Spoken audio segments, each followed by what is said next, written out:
Mananga,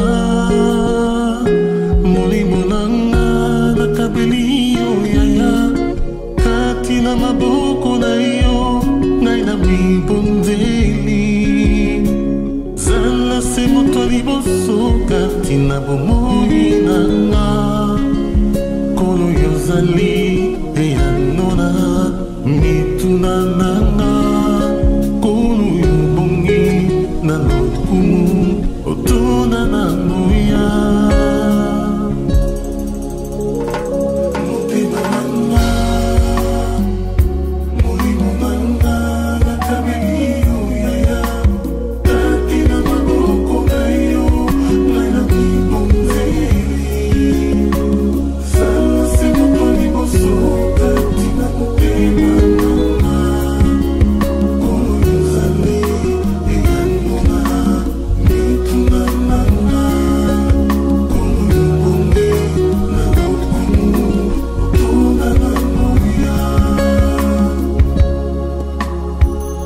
Mon cœur et mon âme, la vie tout entière, entre tes mains j'abandonne tout ce que j'appelle le mien. Fais de moi ta volonté, à toi je suis pour toujours. Fais de moi ce qui te semble mieux, sans toi je ne suis rien. Tu es la réponse par excellence à tout ce qui me tourmente. À toi seul l'honneur, la majesté, à toi l'adoration.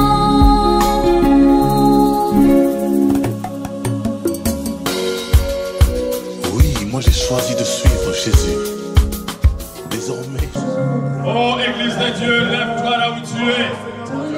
Car il y a un roi qui s'est élevé au milieu de nous cet après-midi. C'est lui qui est notre Seigneur.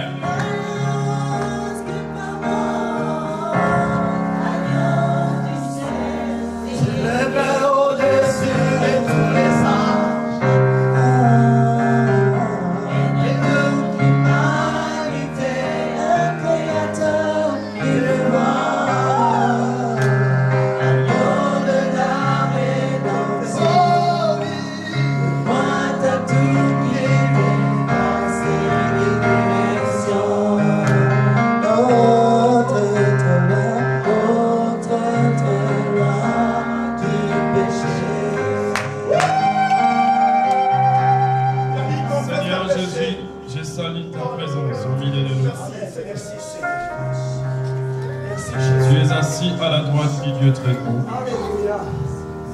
Et je réalise que cet après-midi, tu es aussi présent parmi nous. Merci pour la gloire. Merci pour cette présence glorieuse parmi nous. Car c'est que toi qui peux réunir les gens de telle manière et rempli de joie, rempli de ses cœurs et s'approcher devant toi. Voilà pourquoi, Seigneur, je salue ta présence et ta présence. Je salue ta présence au milieu de nous. Je salue ta présence au milieu de nous. Merci pour l'action du Saint-Esprit qui est éternel. Car quand tu descends, tu agis. Tu guéris, tu élèves, tu bénis. Merci parce que cet après-midi, tu es béni pour quelqu'un parmi nous. C'est pourquoi je te prie dans le nom de Jésus. Oh, que ces paroles soient une parole qui n'est pas comme une fable, mais une parole révélée en toi, accompagnée par ta puissance, la puissance de ton esprit. Car seule ta parole peut transformer, changer la vie de quelqu'un. La vie de quelqu'un cet après-midi. Béni soit ton nom, béni soit ton Saint-Nom. Je te prie encore, Père, dans le nom de Jésus. Je ramène à l'obéissance toute créature, toute langue celui qui réside, qui demeure enseigné à l'obéissance du nom de Jésus.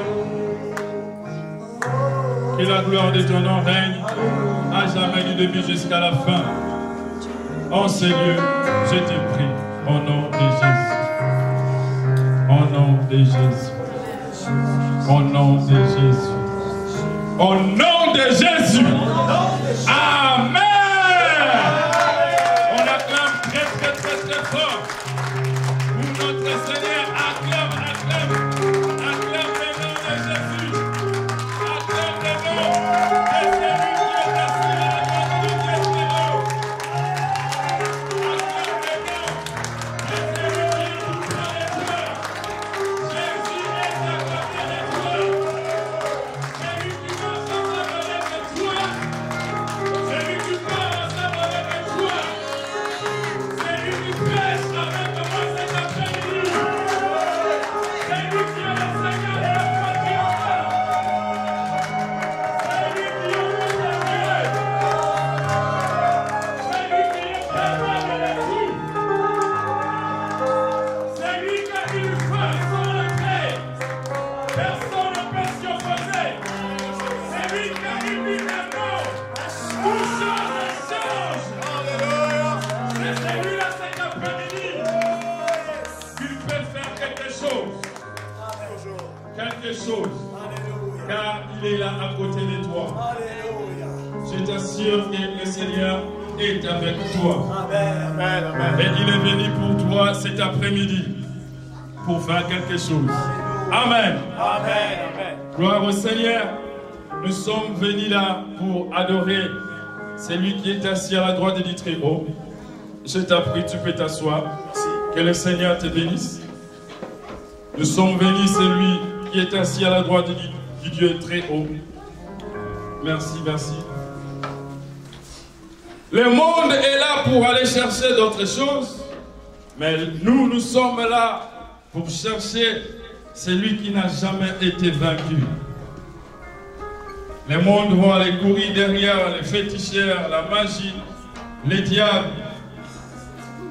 Ça, c'est une gloire passagère. Car la Bible déclare les mondes avec tout ce qui constitue dans les mondes passeront. Mais Jésus ne passera jamais. Voilà pourquoi nous nous attachons à ces dieux-là. Nous n'avons pas beaucoup de temps. Je bénis le Seigneur de votre présence. Je bénis le Seigneur de la grâce qu'il m'a accordée. Je bénis le Seigneur par son serviteur, l'apôtre Fortuné, que je me tiens encore devant vous, par sa grâce. Alors, on va aller rapidement dans la parole de Dieu. Notre thème de cet après-midi, il donne la force à ceux qui sont affaiblis. Le Seigneur donne la force à ceux qui sont affaiblis. Les textes de base, nous pouvons les lire dans les livres d'Ésaïe, chapitre 40, le verset 29. Nous allons voir seulement la partie A.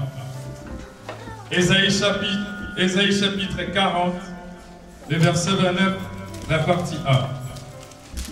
Je les lis dans le nom de Jésus. Ésaïe chapitre 40, le verset 29, la partie A. Il donne de la force à celui qui est fatigué. Ça, c'est le prophète Ésaïe qui parle.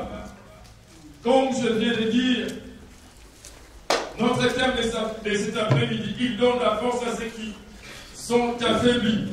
Et le prophète Ésaïe avait prononcé avant que nous soyons là, avant que même l'Église soit là, avant que le Seigneur puisse venir nous sauver sur cette terre. Le prophète Ésaïe avait déjà prophétisé. Il avait dit que Dieu, il donne la force à celui qui est fatigué. Quand l'homme de Dieu parle ainsi, cela veut dire que c'est la parole que Dieu avait donnée à son serviteur. Et quand il parle ainsi, cela nous prouve, nous démontre que l'homme, la vie sur cette terre, il y a un moment où l'homme peut se retrouver à cet état. À l'état de la faiblesse, à l'état de l'abandon, à l'état où l'homme peut être fatigué. C'est pourquoi Dieu a donné la parole dans son serviteur, dans la bouche de son serviteur, et que Dieu donne la force à celui qui est fatigué. Alléluia.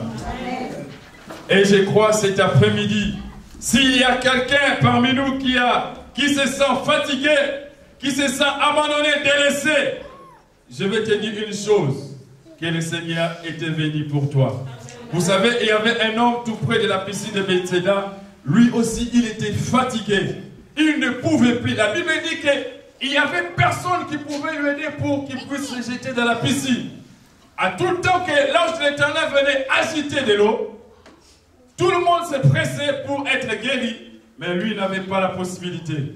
Mais quand Jésus était venu, il lui a regardé et Jésus lui a dit, moi je suis venu pour toi. Alléluia. Jésus est venu pour quelqu'un. Jésus est venu pour toi. Jésus est venu pour moi.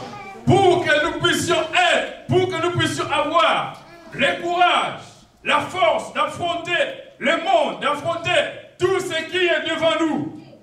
La vie sur cette terre, c'est un parcours et c'est un grand parcours. Alléluia. Quelle que soit la vie chrétienne, quel que soit tout ce que nous endurons sur cette terre, c'est un parcours. Et quand la parole de Dieu sort comme ça, comme je dis, et que Dieu reconnaît, et que quelque part, l'homme peut se retrouver dans la faiblesse, l'homme peut se retrouver dans l'abandon. Dans la Bible, nous voyons beaucoup de gens comme nous qui ont vécu sur cette terre. Ils se sont retrouvés à cet état. Nous pouvons voir aussi l'exemple des prophètes Élie. Vous savez, le prophète Élie, il était un grand prophète. Alléluia. Si on peut parler des prophètes, des hommes de Dieu, je vous assure, et je vous jure, et que le prophète Élie était un grand prophète. Un prophète qui a fait descendre du feu venu du ciel. Il a dit, jetez de l'eau, mouillez, faites mouiller partout. C'est une chose qui est impossible à la vie des hommes. Mais la Bible nous dit, un jour, si vous lisez dans le livre de 1 Roi chapitre 19, le verset 4, il s'est retrouvé à l'état de la faiblesse. J'aimerais que nous puissions lire là. Nous allons voir qu'est-ce qu'il a parlé même. 1 Roi chapitre 19, le verset 4, la Bible dit, pour lui, il alla dans le désert où, après une journée de marche, il s'assit sous un genêt et demanda la mort en disant, c'est assez, maintenant, Éternel, prends mon âme, car je ne suis pas meilleur que mes pères. Ça, c'est le prophète Élie qui le dit. Alléluia. La Bible nous dit, par là, si vous lisez, après avoir démontré la puissance, la main de Dieu, la Bible dit que Jézabel s'est mis en colère contre lui. Il a dit que cet homme de Dieu, on doit le faire mourir. Moi, je veux sa tête. Je veux qu'aussi, comme il a fait pour les autres prophètes, et que lui aussi on puisse le faire de la même manière. Et la Bible nous dit, le prophète Élie, avec cette peur, il a fui, il est parti se cacher. Là où nous avons lu, la Bible nous montre, nous parle clairement. Il a même demandé la mort. Et que, Seigneur, je ne peux plus. Je ne peux plus. De tout ce que moi j'ai vécu, de tout ce que je suis, comme étant ton serviteur. Maintenant, Seigneur, je ne peux plus. Tu peux prendre même mon âme. Je veux la mort. Il a demandé même la mort. Vous imaginez un homme de Dieu comme Élie. Il avait toute possibilité. La puissance de Dieu coulait en lui comme une fleuve. Quand il dit quelque chose, la chose doit s'accomplir. Quand il demande à Dieu, Seigneur, je veux que quelque chose se fasse. Il a fait beaucoup de miracles. Il a même arrêté la pluie. Pendant plusieurs années. À ce temps-là. Mais arrivé à ce moment, il s'est dit que Seigneur, je ne peux plus. Cela prouve et qu'il s'est retrouvé dans la faiblesse. Il comme s'il était abandonné. Il ne pouvait plus. Il a eu peur. Et c'est de même aussi, comme nous parlons aujourd'hui, cet après-midi. Il y a des choses qui arrivent parfois dans ton parcours de la vie. Tu as peut-être peur. Où tu te sens, tu arrives et que je ne peux plus avancer. Je suis coincé. Rien ne marche dans ma vie. Je ne peux plus faire quelque chose, même la moindre des choses que les hommes peuvent faire sur la terre. Tu te dis que je ne peux pas le faire. Gédéon s'est senti aussi de cette manière. La Bible nous dit, Dieu les choisit. Il appelle un voyant héros. Il s'est justifié devant Dieu avec toutes ses justifications. Oh, moi je suis même le plus pauvre de ma famille. J'ai été même abandonné, délaissé. Voilà. Ce sont des moments où personne parmi nous peut dire et que moi, des fois, non, ce moment ne peut pas arriver dans ma vie. Je vous l'avoue, je vous le témoigne. Il y a des fois, des moments où on a passé dans la vie, des fois tu ne peux pas savoir. Alléluia. Tu sais, des fois, les choses qui passent dans la vie d'une personne, ce n'est que lui avec Dieu. Mais tu ne peux pas les savoir. Je vous avoue, il y a des moments où on a passé dans la vie. Tu te demandes, Seigneur, je suis avec toi. Tu m'as abandonné ou bien tu es avec moi? Et tu peux même dire que je ne peux plus continuer à avancer comme ça. J'arrête. Et il y a des moments et des moments. Regardons dans la Bible. Vous savez, notre Seigneur lui-même avait dit, même dans cette vie chrétienne, Jésus l'avait prévenu avant. Il a dit aux disciples, vous aurez beaucoup de tribulations, vous aurez beaucoup de souffrances, mais prenez courage, car j'ai vaincu le monde. Amen. Jésus le savait, le Seigneur le savait. Le prophète Isaïe l'a prophétisé même avant même la naissance, avant même le ministère de notre Seigneur. En général, Dieu sait. Et que comme tu es là, tant qu'homme, tant qu'humain, tu peux te retrouver devant des situations où tu te demandes, tu te dis toi-même que je ne peux pas avancer, je ne peux pas avancer. Mais le prophète Isaïe dit que Dieu, maintenant à ce moment-là, il donne la force à ces gens-là. Quand tu te dis que moi je ne peux plus avancer, c'est fini pour moi. Tu te mets des limites, des barrières. La Bible dit, Dieu donne ces gens-là la force. La force que tu t'en sors dans cette situation-là. La force est que tu te reviens. Tu te réveilles. Parce que ce n'est pas aussi la volonté de Dieu. Dieu ne veut pas que toi tu sois faible. Parce que pourquoi? Dans la faiblesse, le diable profite aussi. L'ennemi est là. Il cherche des manières, il cherche des sortes. À quelle porte peut entrer dans ta vie? Qu'est-ce qu'il peut faire pour arracher et détruire? Aussi longtemps il sait, il connaît. Qu'est-ce que toi, tu deviendras dans l'avenir? Tu es qui sur cette terre? Dans la faiblesse, il va chercher comment est-ce que tu détruis, venir nuire ta vie. Et en ce moment-là, l'homme de Dieu, un enfant de Dieu, tu dois rester fidèle, branché à ton Dieu, à réaliser et que Dieu donne la force à ceux qui sont affaiblis. Même dans ta vie chrétienne, regardons dans la Bible comment est-ce que Étienne, les apôtres ont été persécutés. La Bible dit que en prêchant la parole de Dieu, en annonçant l'évangile de Jésus, la Bible dit le Seigneur lui avait accompagné par des signes, des prodiges et des miracles. La puissance de Dieu est manifestée sur lui. Mais un jour, sa mort, il a été lapidé. Vous savez, il y a plusieurs façons de mourir. La personne peut mourir quand il est malade, des fois dans des accidents. Mais mourir en te lapidant,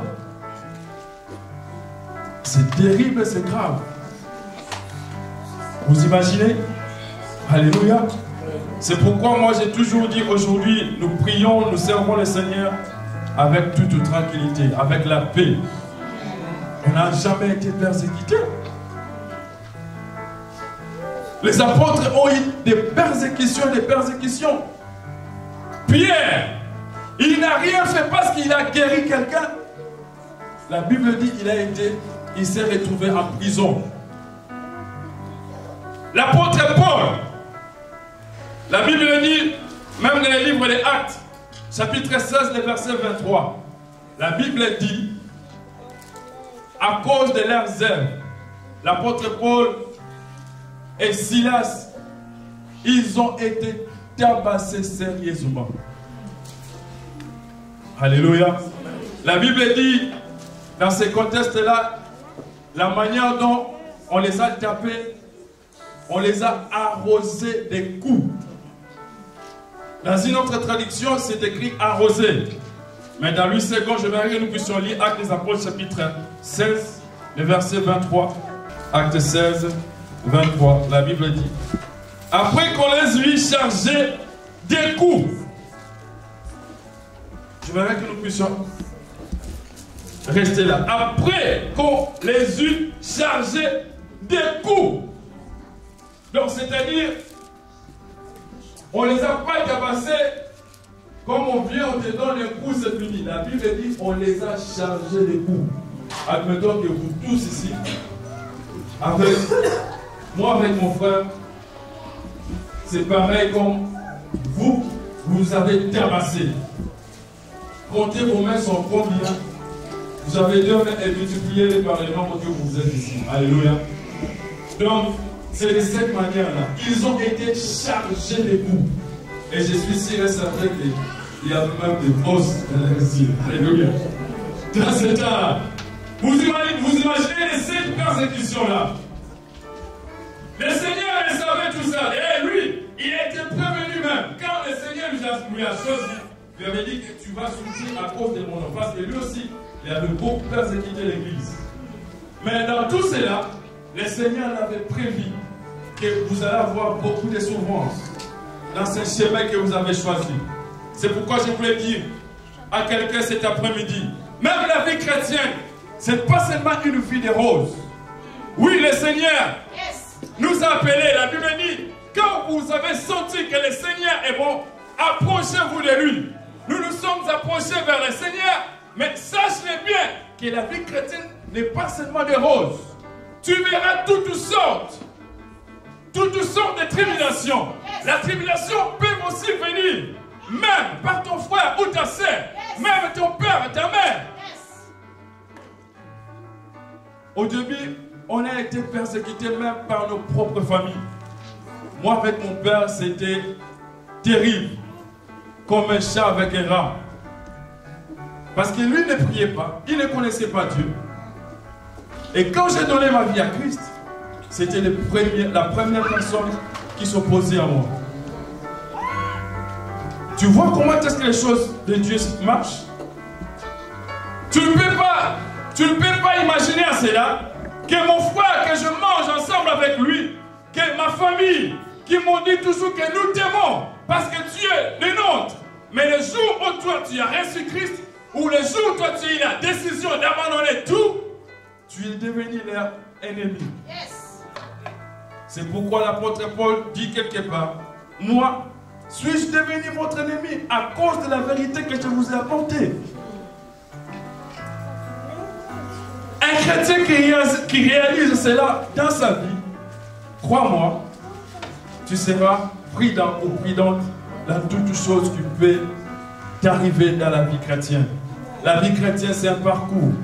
L'apôtre Paul dit, nous sommes comme si dans un stade ou dans une compétition où tout le monde court pour remporter la coupe. Mais toi, cours de manière et que tu puisses remporter aussi cette coupe.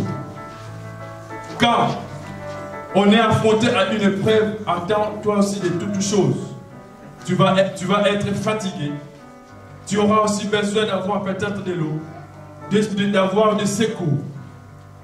Et à ce moment-là, c'est à toi de faire beaucoup d'efforts. l'apôtre Paul dit encore, et que moi, je traite durement mon corps. Dans le livre de 1 Corinthiens, chapitre 9, le verset 26. L'apôtre Paul nous signifie que c'est avec beaucoup de sacrifices, avec beaucoup d'efforts, qu'il est en train de se battre afin d'obtenir la couronne de Dieu, la couronne que le Seigneur a promis. Il a peur même de manière et que cette couronne ne puisse pas lui être attribuée. Voilà pourquoi il a dit que moi, dans cette vie chrétienne, je ne blague pas. Si je cours avec force. Si je bats avec force. De manière et que ces jours-là, je puisse avoir aussi la couronne que Dieu a prévue pour nous. Il y a une couronne, il y a quelque chose que Dieu a prévu pour nous. Mais ne te fatigue pas, ne sois pas dans cette fatigue, ne reste pas dans cette limitation. Sache-le et que dans ta faiblesse, là où tu te retrouves, que tu ne peux plus, le Seigneur vient apporter son soutien dans ta vie. C'est comme si tu cours et tu te retombes. Relève-toi, prends force et continue la route. Continue la route, car la gloire de Dieu est devant toi. Qui sait peut-être là où tu es, à la limite, il reste peut-être un peu de temps pour que la gloire de Dieu s'éclate dans ta vie. Qui sait peut-être que là où tu es, en ce moment-là, vous savez, quand tu te sens des fois que les choses ne marchent plus, les choses sont bloquées, rien ne marche, en ce moment-là, sois prudent ou prudente. Aussi longtemps que les choses s'endurent, aussi longtemps aussi que la main de Dieu s'approche pour s'accomplir. Dieu travaille de cette manière. Et aussi longtemps aussi que tes combats, tes difficultés sont grandes, la bénédiction aussi sera grande pour ta vie. Ça, il ne faut jamais oublier. Et ne laisse jamais la paix puisse prendre place dans ta vie. Parce que la paix, c'est une grande arme que le diable utilise pour notre vie, pour te déstabiliser. Parce que quand tu as peur, tu perds aussi le contrôle. Tu oublies que tu as un nom, le nom de Jésus qui peut te donner la force. Le nom de Jésus qui peut te guérir, qui peut te sauver dans ces temps-là. C'est pourquoi il ne faut jamais avoir la paix. Tu as un Dieu, tu as un Seigneur qui marche ensemble avec toi. Quoi qu'il arrive, quoi que la persécution peut arriver, quoi que tout ce que tu ne peux pas courir dans ta vie, sache-le que je suis un enfant de Dieu et je marche avec mon Seigneur Jésus. Un jour, même pas aujourd'hui, même demain, je verrai la main de Dieu. Amen. Réalise cela en toi. Ne laisse jamais la paix. David l'a réalisé dans sa vie. Il a démontré dans la Bible, dans le livre des Psaumes, chapitre 23, le verset, à partir du premier verset. David l'a démontré en lisant ce passage, je réalise et que réellement, il y avait aussi des moments où il y avait des moments forts dans sa vie. Des moments de combat où il a eu besoin de la main de Dieu, de l'intervention de Dieu dans sa vie.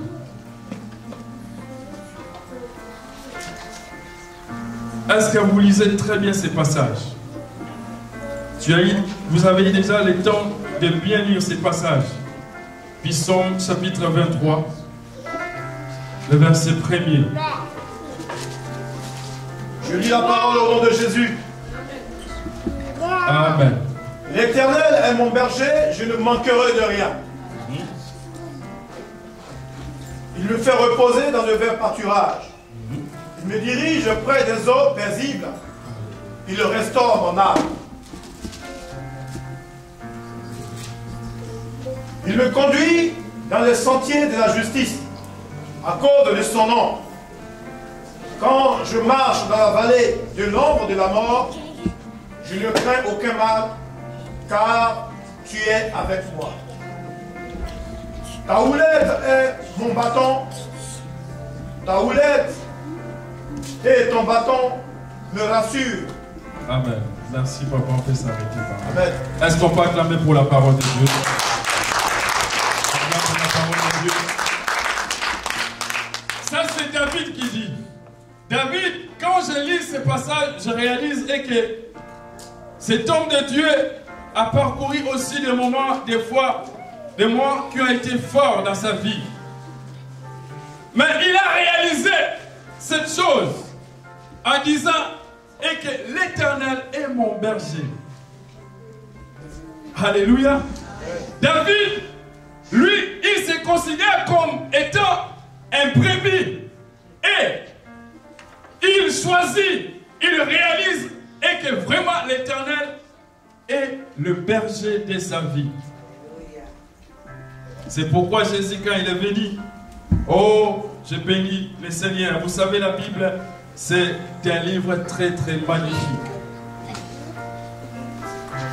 Toutes les choses qui se disaient, la plupart des choses, c'était des choses qui parlaient de l'ombre des choses qui devaient dans l'avenir. Ici, David parle de berger. Le Seigneur vient, il dit, je crois que c'est dans le livre de Jean chapitre 10.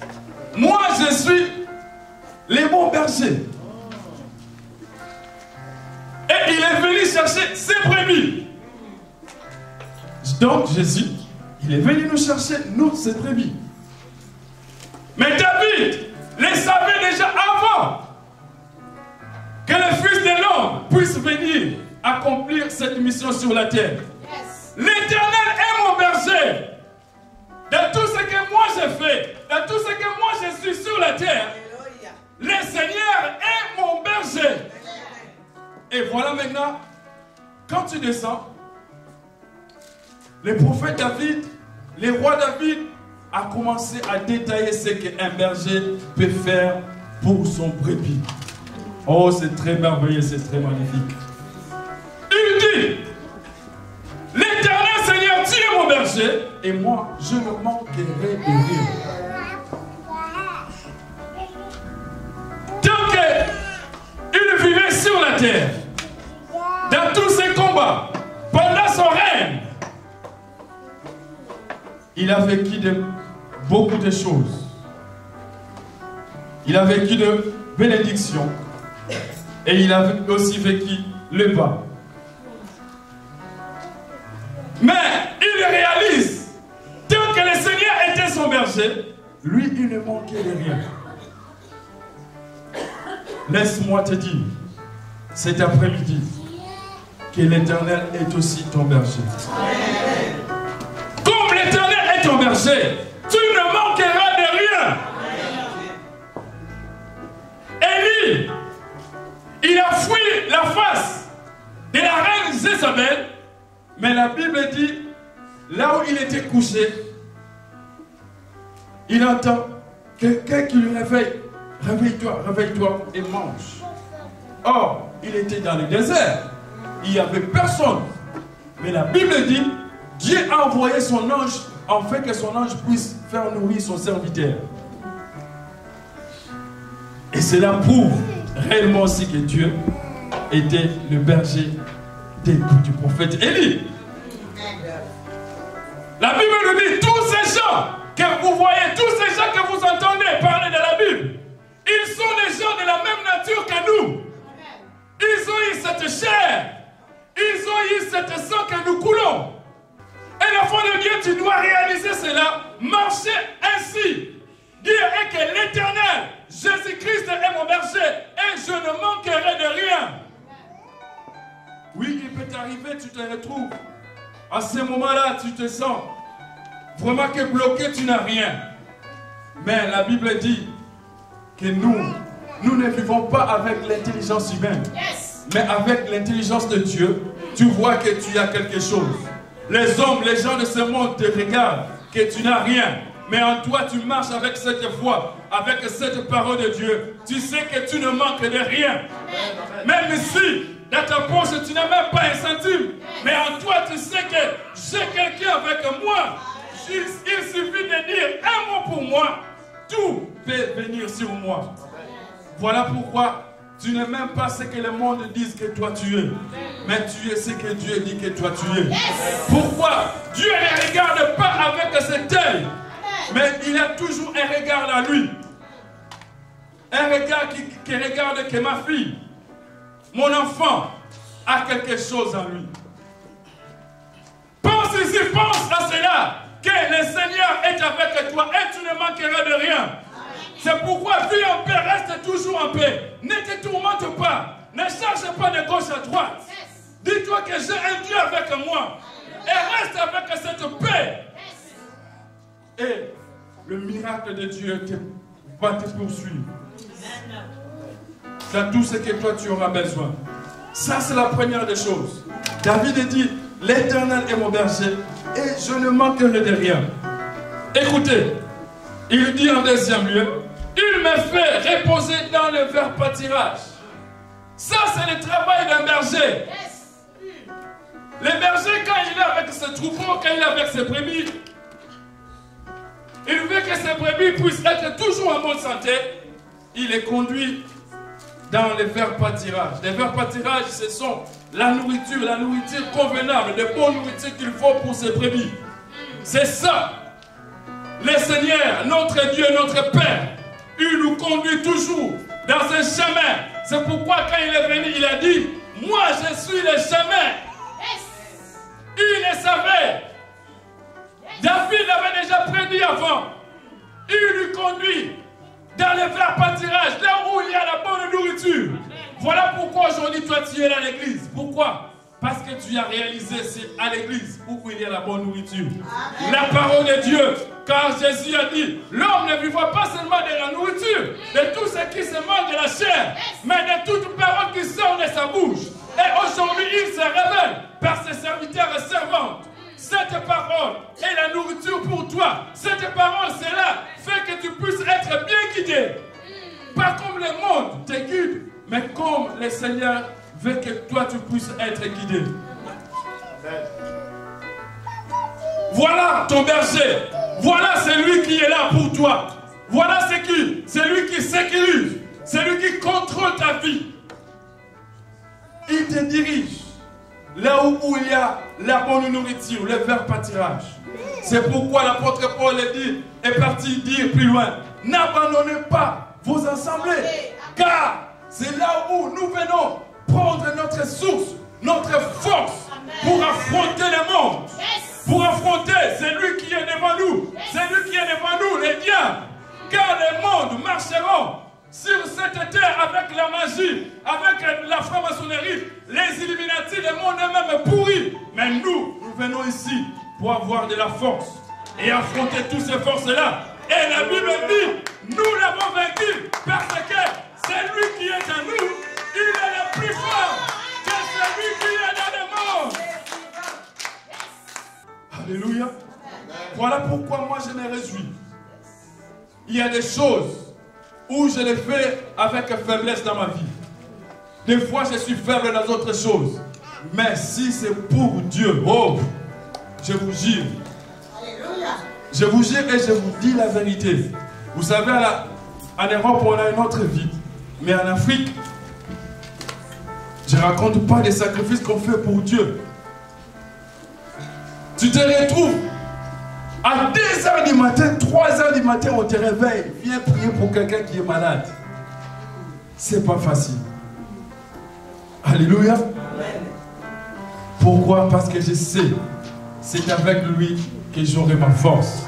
C'est lui qui est mon berger. C'est lui qui fait tout pour moi.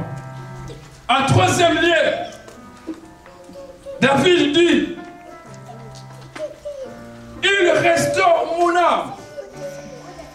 Son berger restaure son âme. C'est là nous pouvons dire aussi et qu'il reconstruit son âme. Il fabrique son âme. Même si son âme pouvait être abattie, pouvait être dans l'abandon, mais David dit que son berger restaure son âme.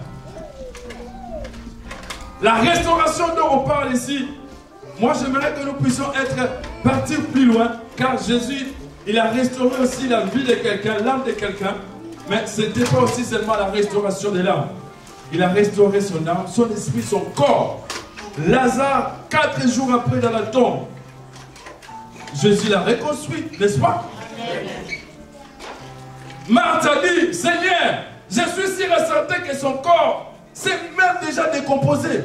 Oui, effectivement, quelqu'un qui a été enterré après 4 jours, c'est sûr et certain que son corps était déjà décomposé. Mais la Bible nous dit, Jésus, avec cette parole, Lazare, lève-toi. La Bible dit, Lazare est revenu à la vie. Il lui a restauré. C'est le même David dit, les bergers restaurent mon âme. Dieu restaurera ton âme. C'est pourquoi il faut revendiquer même toutes ces choses. Tu as quelque chose qui te dérange dans l'âme, esprit, corps. La maladie qui dérange ton corps, Dieu peut les restaurer. Dieu peut les reconstruire. C'est pourquoi vous voyez beaucoup de miracles que Dieu fait. Des fois, mais comment est-ce qu'une femme qui a été arrachée avec ses matrices, je ne sais quoi, pour ne plus naître au monde, mais avec le miracle de Dieu, la femme devient enceinte. Pourquoi? L'Éternel restaure la vie de quelqu'un. Il restaure l'âme de quelqu'un. Il restaure son esprit. Il restaure son corps. C'est lui qui est le fabricateur de la vie de l'homme. Il est capable de remplacer n'importe quelle partie du corps de ta vie. N'importe. Car rien n'était possible à lui. La Bible dit quand il a créé l'homme, il a pris la poussière, il t'a formé. Qui t'a formé toi? L'homme blanc, il est intelligent, je le crois, je l'accepte. Mais il ne peut pas former l'homme. Alléluia. Il n'y a que Dieu qui a ce secret-là. Allez-y dans les hôpitaux, changez je ne sais quoi, quelle partie du corps. Mais crois-moi, ils sont toujours limités. C'est mon Dieu, c'est mon roi, qui fait tout, qui peut le faire. Et sans défaut, sans tâche. Le seul, unique, l'artisan de la vie sur toute cette planète. Faites tout ce que vous voulez. Mais notre Dieu, c'est lui qui est le commencement et la fin. Personne ne peut les contester.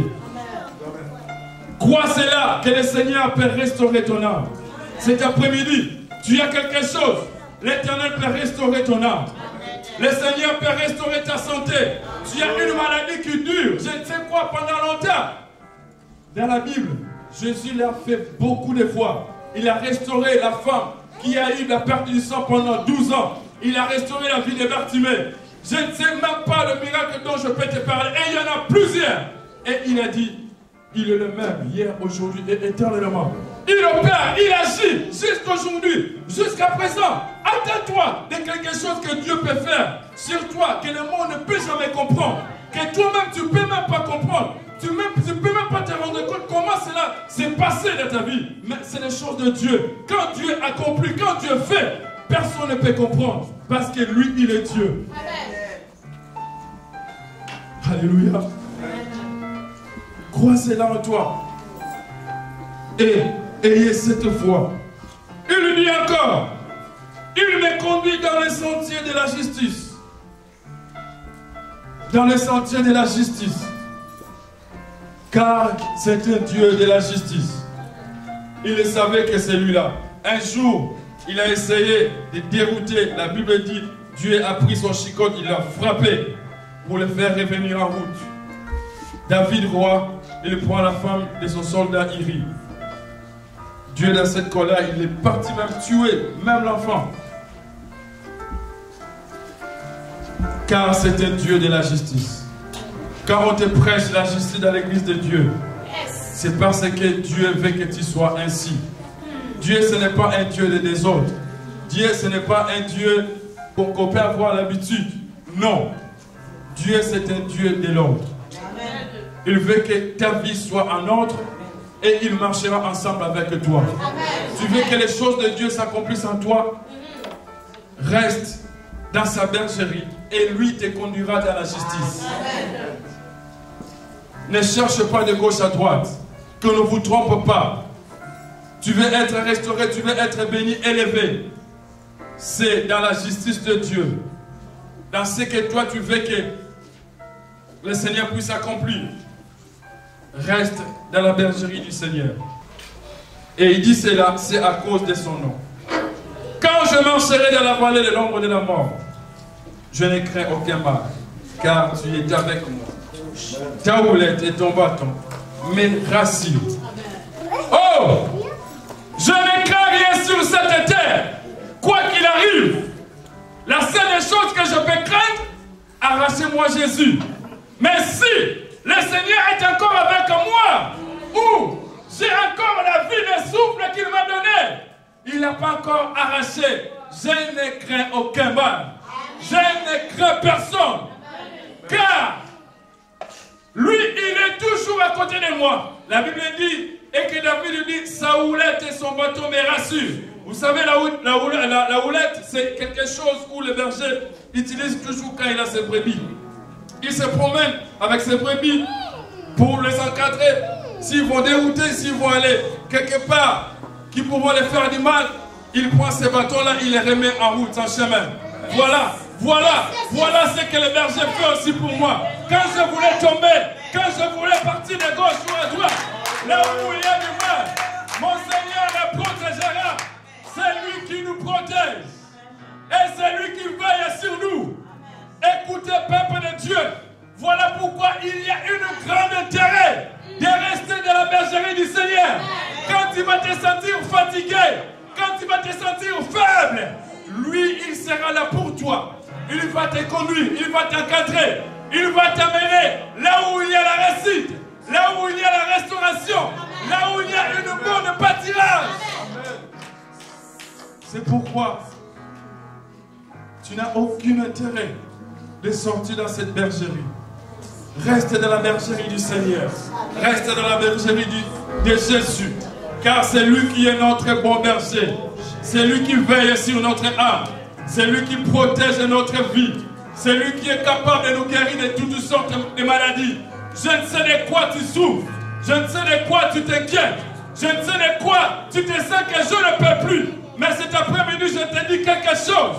Quelqu'un peut restaurer ta vie. Quelqu'un peut te donner la force. Quelqu'un peut te guérir de tes maladies. Lève-toi là où tu es et commence à bénir ce Dieu-là. Dis-lui, Seigneur, cet après-midi, j'aimerais que tu restaures mon âme. Tu as quelque chose qui ne marche pas. Tu as quelque chose que tu as besoin que le Seigneur peut te donner. Au nom de Jésus. Reste-toi là en ce moment. Lève-toi là où tu es. Bénis le Seigneur. Glorifie Dieu. Parce qu'il est ton berger. Parce qu'il est le véritable berger. C'est lui qui donne la force à ceux qui sont affaiblis. Il est venu te donner la force à cet après-midi.